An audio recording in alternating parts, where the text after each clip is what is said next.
టాలీవుడ్ లో రజనీకాంత్ కి మంచి మార్కెట్ ఉంది. సరైన కంటెంట్ పడితే బాక్స్ ఆఫీస్ షేక్ అవుతుంది. జైలర్ తో ఈ విషయం ప్రూవ్ చేశాడు తలైవా. అందుకే జైలర్ 2 రైట్స్ కోసం నిర్మాతల మధ్య వార్ మొదలైంది. డేంజర్ డీల్ తో మ్యాటర్ మొత్తం హాట్ టాపిక్ గా మారిపోయింది. జైలర్ సినిమాతో బౌన్స్ బ్యాక్ అయ్యాడు రజనీకాంత్. వరల్డ్ వైడ్ గా 600 కోట్లు వసూలు చేశాడు. ఇప్పుడు ఈ సినిమాకి సీక్వెల్ గా జైలర్ 2 చేస్తున్నాడు. కేరళలో షూటింగ్ శరవేగంగా జరుగుతోంది. అయితే జైలర్ 2 తెలుగు రైట్స్ కోసం నిర్మాతల మధ్య అసలైన జాతర మొదలైనట్లు తెలుస్తోంది. జైలర్ తెలుగు రైట్స్ ని 12 కోట్లకు తీసుకుంటే ఫైనల్ రన్ లో 100 కోట్లకు అటు ఇటుగా రాబట్టింది. దీంతో జైలర్ 2 రైట్స్ కి భారీ డిమాండ్ ఏర్పడింది. ఓ టాలీవుడ్ టాప్ నిర్మాణ సంస్థ 60 కోట్లు ఆఫర్ చేసిందట. అయితే ఈ డీల్ పై జైలర్ 2 మేకర్స్ సుముఖంగా లేరని, అదనంగా మరో 25 కోట్లు అడిగినట్లు ఇండస్ట్రీ వర్గాల టాక్. బాలీవుడ్ లో రామాయణం ప్రాజెక్ట్ పరుగులు పెడుతోంది. షూటింగ్ చకచకా జరిగిపోతోంది. ఇప్పటికే పార్ట్ 1 పూర్తి చేసిన నితీష్ తివారీ ఇప్పుడు సీక్వెల్స్ పై ఫోకస్ పెంచాడు. యష్ తో రావణ్ సీన్స్ తెరకెక్కించేందుకు రంగం సిద్ధం చేశాడు. బాలీవుడ్ లో తెరకెక్కుతున్న most awaited movie Ramayanam. Ranbir Kapoor, Sai Pallavi lead roles లో నటిస్తున్న ఈ ప్రాజెక్ట్ ని 2 భాగాలుగా డిజైన్ చేశాడు నితీష్ తివారీ. ఇప్పటికే పార్ట్ 1 షూటింగ్ కంప్లీట్ అయింది. ఈ మంత్ ఎండింగ్ 10 తలల రావణ్ ఎంట్రీతో పార్ట్ 2 సెట్స్ పైకి వెళ్లనుంది. రామాయణంలో రావణ్ పాత్రలో యష్ నటిస్తున్నాడు. గతంలో రాఖీబాయ్ పై ఓ ఫోటో షూట్ చేసింది యూనిట్. తర్వాత ఎలాంటి సన్నివేశాలను చిత్రీకరించలేదు. అయితే ఎట్టకేలకు యష్ చిత్ర బృందంతో చేరబోతున్నాడు.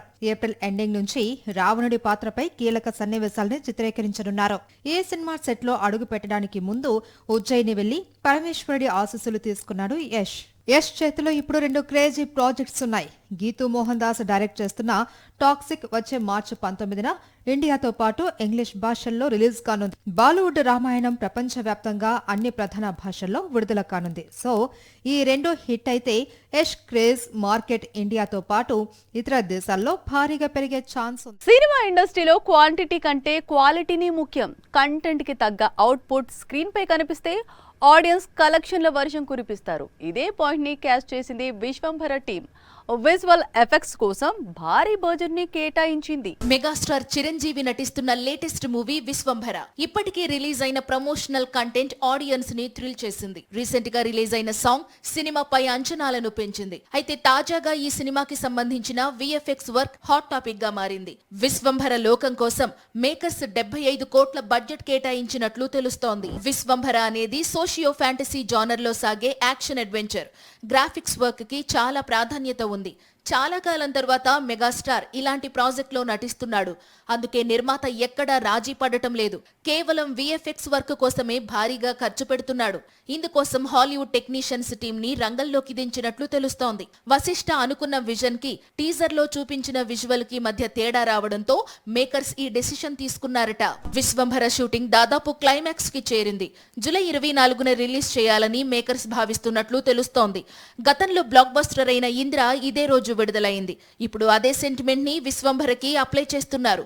త్వరలో విడుదల తేదీపై అఫీషియల్ అనౌన్స్మెంట్ రానుంది. టాలీవుడ్ లో ట్రెండ్ మారింది. పాన్ ఇండియా సినిమాల జోరు పెరిగింది. దానికి తగ్గట్టే భారీ బడ్జెట్ సినిమాలను తెరకెక్కిస్తున్నారు మేకర్స్. ఓపెనింగ్స్ రోజే ఇదిగో వస్తున్నాం అదిగో వస్తున్నాం అంటూ హడావిడి చేస్తున్నారు. గ్లిమ్స్ పోస్టర్లతో హైప్ క్రియేట్ చేస్తున్నారు. కట్ చేస్తే సడన్ గా సైలెంట్ అయిపోతున్నారు.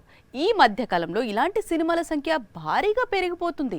టాలీవుడ్ లో క్రేజీ లైనప్ సెట్ చేసుకున్నాడు ప్రభాస్. కాల్కి ఇచ్చిన సక్సెస్ తో ఇప్పుడు రాజా సాబ్ చేస్తున్నాడు. ఎప్పుడో సెట్స్ పైకి వెళ్లిన ఈ సినిమా ఇప్పటి వరకు రిలీజ్ కాలేదు. 6 నెలల క్రితం గ్లిమ్స్ రిలీజ్ చేశారు. ఏప్రిల్ 10న విడుదలని చెప్పారు. టీజర్ కూడా రెడీ అన్నారు. కట్ చేస్తే ఇప్పుడు టీం మొత్తం సైలెంట్ అయిపోయింది. టీజర్ ఏమైందో, రిలీజ్ డేట్ ఎప్పుడో తెలియక ఫ్యాన్స్ మొత్తం కన్ఫ్యూజ్ అయిపోతున్నారు. అనుష్క లీడ్ రోల్ లో నటించిన ఘాటీది కూడా ఇంచుమించు ఇదే పరిస్థితి. ఏప్రిల్ 18న రిలీజ్ అన్నారు. గ్లిమ్స్ పోస్టర్లతో హంగామా క్రియేట్ చేశారు. చెప్పిన టైంకి సినిమా వస్తే ఈ పాటికి 1 వీక్ గడిచేది. కానీ సినిమా వాయిదా పడింది. కొత్త డేట్ ప్రకటించకుండా మేకర్స్ అంతా సైలెంట్ అవ్వడం అందరినీ ఆశ్చర్యానికి గురి చేస్తోంది. విజయ్ కింగ్డమ్ విషయంలో కూడా ఈ మధ్య అదే జరిగింది. టైటిల్ గ్లిమ్స్ తో ఊపు తెచ్చారు. భారీ హైప్ క్రియేట్ చేశారు. ఆ జోష్ అలాగే కొనసాగితే బాగుండేది. కానీ గ్యాప్ ఇచ్చారు. టీం మొత్తం సైలెంట్ అయ్యారు. దీంతో విడుదల తేదీపై రకరకాల అనుమానాలు వచ్చాయి. తాజాగా నిర్మాత క్లారిటీ ఇవ్వడంతో మ్యాటర్ మొత్తం సెట్ అయింది. మీడియం రేంజ్ సినిమాలకు విడుదల తేదీ చాలా ముఖ్యం. పోటీ తక్కువగా ఉన్నప్పుడు బరిలోకి దిగాలి. కాదు కూడదు అని రిస్క్ చేస్తే వసూలపై ఎఫెక్ట్ పడుతుంది. ఇదే విషయం గమనించిన నితిన్ ఇప్పుడు తమ్ముడు సినిమా కోసం సేఫ్ గేమ్ ఆడుతున్నాడు.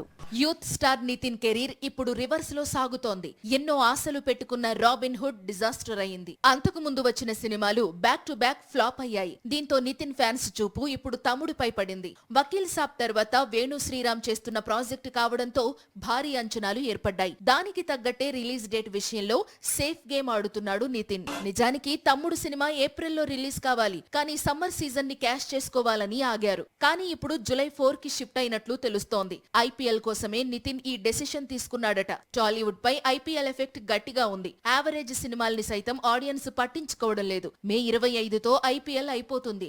అది పూర్తయ్యాకే సినిమా విడుదల చేయాలని ఫిక్స్ అయ్యారు. జూలై మొదటి వారంలో చెప్పుకోదగ్గ పోటీ ఏదీ లేదు. అదే నెలలో మాస్ జాతర, విశ్వంభర వచ్చే సూచనలున్నాయి. కానీ అవి తమ్ముడుతో క్లాష్ కాకపోవచ్చు. సో నితిన్ ఆడేది సేఫ్ బెట్టే.